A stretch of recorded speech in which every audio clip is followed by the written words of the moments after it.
अनुभवी आत्माओं,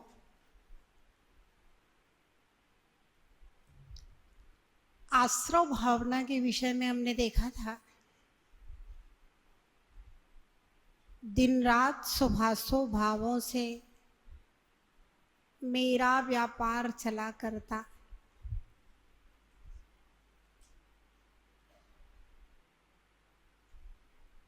एक क्षण भी ऐसा नहीं है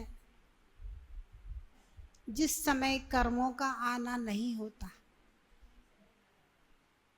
हर क्षण कर्मों का आना होता है। मनोज भैया, हर क्षण कर्मों का आना हो रहा है।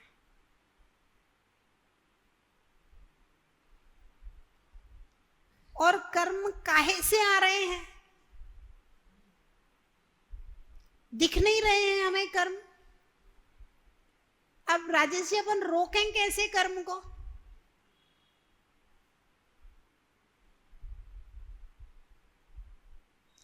आता हुआ दिखे, हाथ पकड़ के रोक दे, दरवाजा बंद कर दे। आता हुआ दिख नहीं रहा है, रोकें कैसे?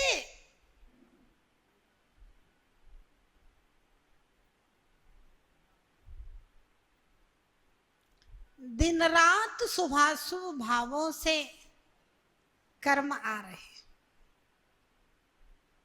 क्या करना है? भावों को रोका जा सकता है क्या? हम भावों को रोक सकते हैं क्या? क्षमता है भावों को रोकने की? नहीं, भावों को रोक नहीं सकते, लेकिन हम भावों को परिवर्तन कर सकते हैं। प्रवचन सार में अनिल भाई जी, आचार्य कुंद देव ने लिखा, अशुभ उपयोग, शुभोपयोग और शुद्धोपयोग। जीवन की क्रिया तीन भांति परिणि।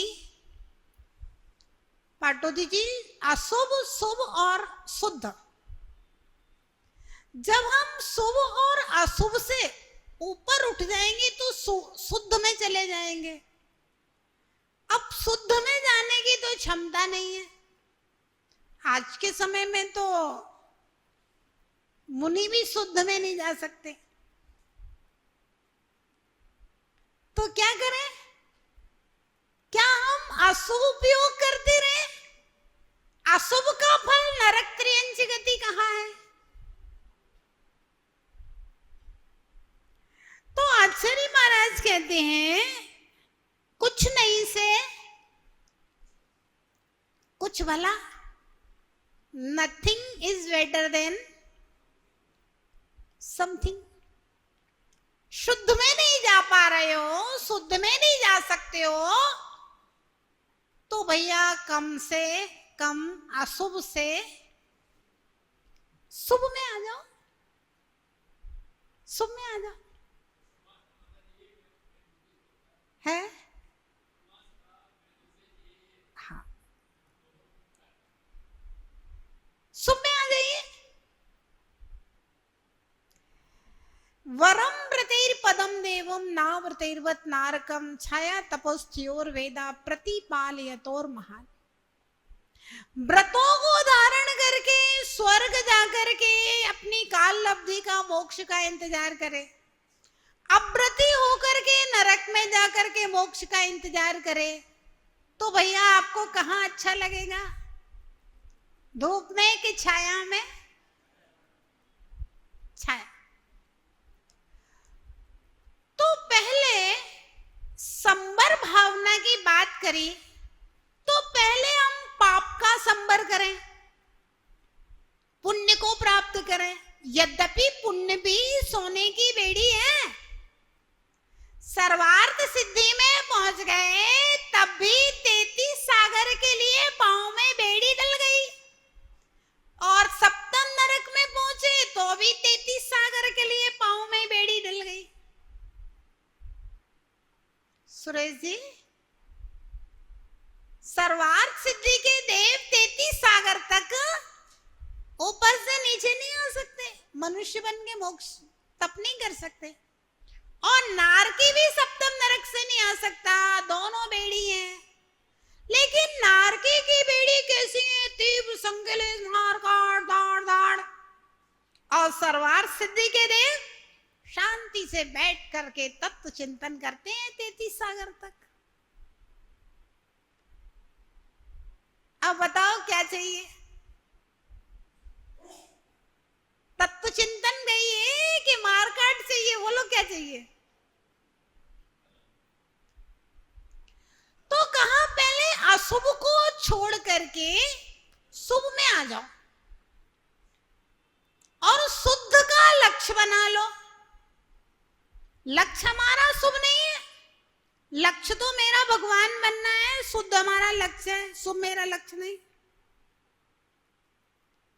तो अशुभ का संबर, फिर जब शुद्ध में चले जाओगे तो शुभ का संबर अपने आप हो जाएगा, उसको करने की कोई जरूरत तो।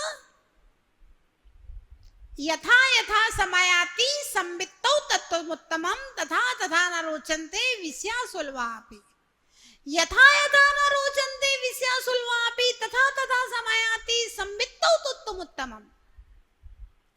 जैसे जैसे ज्ञान की बातें अच्छी नहीं लगेंगी, वैसे वैसे पांचों इंद्रियों के विषयों से मन हट जाएगा। अब देखो, तत्वार्थ सूत्र पढ़ने बैठ जाते हो 1 घंटा, खाने पीने की याद आती? मंदिर से आए और इधर आ गए, और मंदिर से घर पहुंच जाओ तो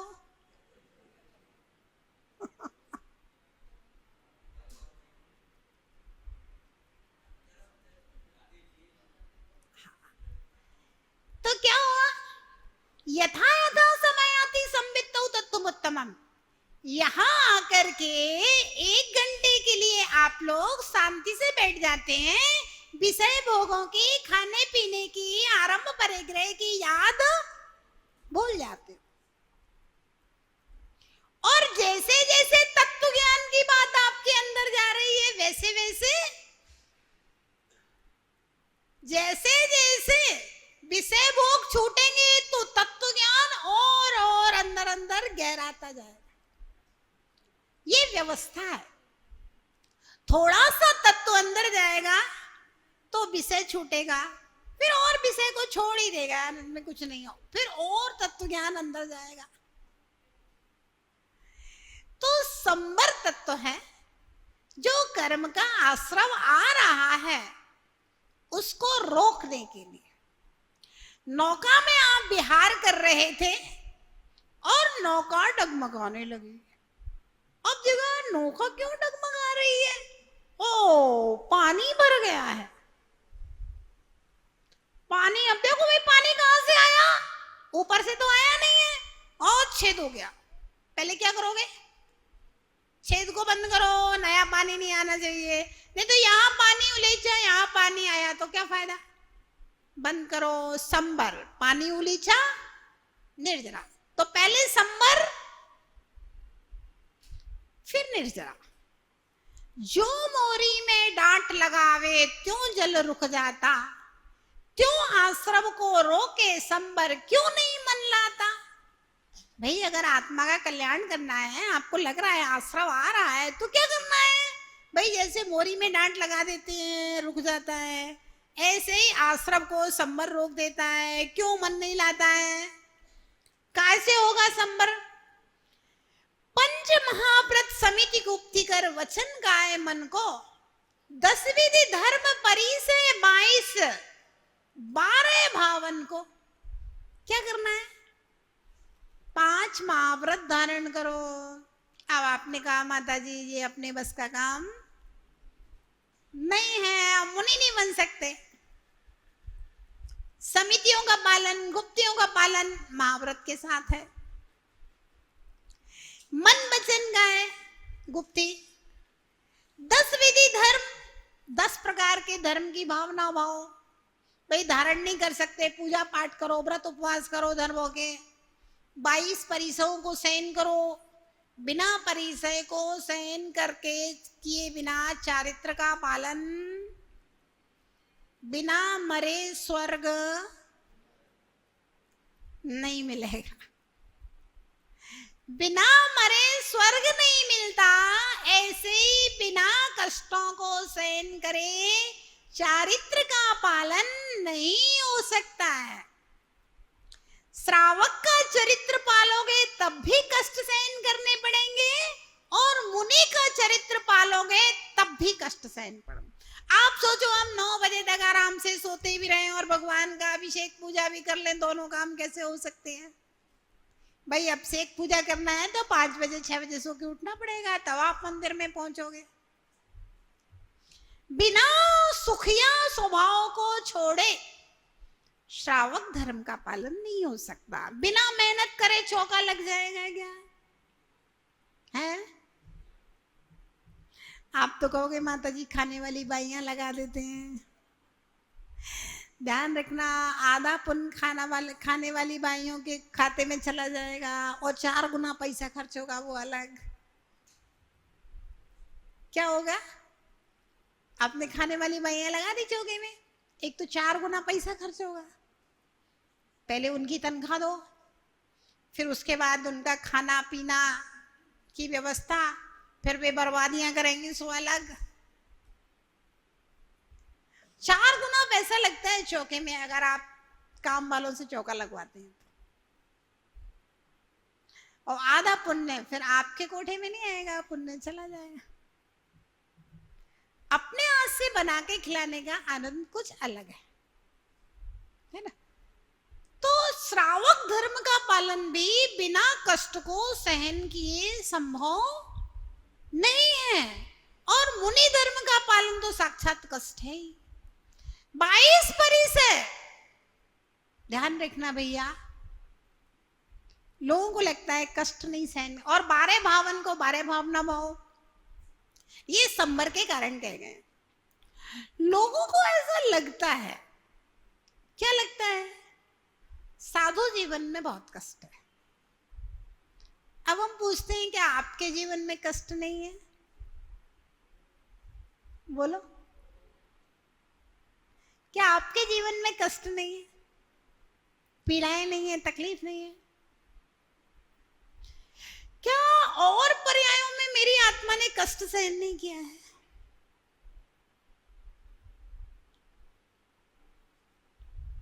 भैया, गधा बन बन करके बोझा ढोया है, घोड़ा बन बन करके हमने तांगे ढोए हैं 10-10 सवारियों को बिठा करके, हाथी बन बन के रथों को चलाया है, ऊंट बन बन करके सवारी के काम में हम आए हैं, और तो और मुर्गा मुर्गी बकरा मछली बने बार बार, और मेरी गर्दन को काटा गया और मेरे मांस को खाया गया। कितना कष्ट सहन नहीं किया है?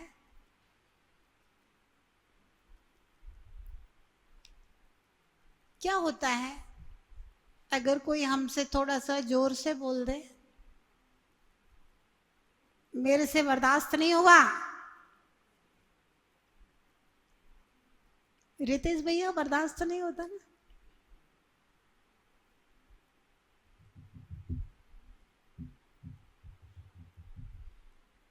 जब हम किसी सम्राट के सेवक थे तो कितनी बातें नहीं सुनी थी उस सम्राट की। जब हम गधा और घोड़े की पर्याय में थे तो मालिक के कितने हंटर नहीं खाए थे हमने।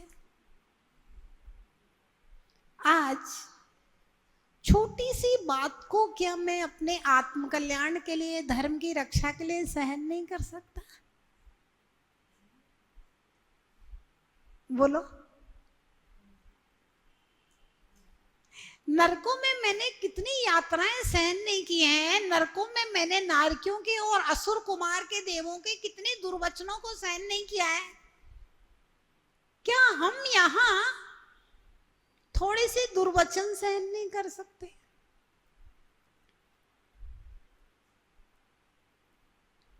आपस में घर परिवार में पति पत्नी एक दूसरे की 2 बातें नहीं सुन सकते क्या? क्या मम्मी पिताजी की, सासू की दो बातें जोर से नहीं सुन सकते क्या? अरे दो बातें सुन के पैर पड़ लो तो वो तो पानी पानी हो जाएगी, सांस तो बहू बहू करेगी। लेकिन अहंकार इतना बड़ा हुआ है, इतना बड़ा हुआ है, बस यही कर कर के तो हम लोग कर्म बंद करते रहते। भैया अगर परिणामों में सरलता आ जाए तो श्रावक धर्म भी बहुत सरल है, और मेरी दृष्टि में साधु धर्म भी बहुत सरल है। बस परिणामों में सरलता आ जाए, ईगो पॉइंट ना रह जाए कहीं, है ना।